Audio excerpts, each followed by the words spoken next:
நான் சொல்றேன், இங்க கேட்டுதான் ஆகணும். அந்த பையன் இந்த ஊருக்கு வர்றானோ அன்னைக்கு தான் இவன் கல்யாணம். அந்த கிட்டான் தான் இவன் மாப்பிள்ள.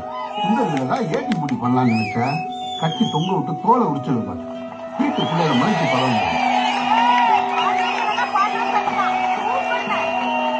என்ன என்னதான் நீங்க அவ்வளவு பேருக்கு முன்னாடி அந்த வனத்து சுந்தரத்தை அடிச்சுக்க கூடாதுங்க.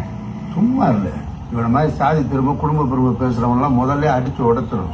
இல்லைன்னா நாளைக்கு எவனாவது எங்க இருந்தாலும் வந்து நீங்க எல்லாம் யாரு தெரியுமா, உங்களுக்கு எவ்வளவு பெருமை இருக்கு தெரியுமானா என்ன எதுவும் கேட்காம முன்னாடி போயிட்டு இங்க கீழே இருக்கிறவங்க சுரண்ட ஆரம்பிச்சிடுவாங்க.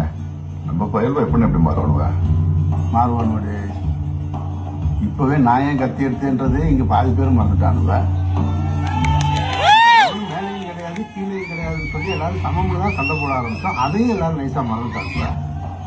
இன்னைக்கு நம்ம உரிமைக்குன்னு போடுற சண்டையை கூட நாளைக்கு இழிவுன்னு சொல்லுவானு இந்த பயலுவ. இல்லைன்னா ஒன்னா பேசி வராண்ட பயல இப்படி பிச்சைக்காரன் சொல்ற புத்தி வந்திருக்குமா?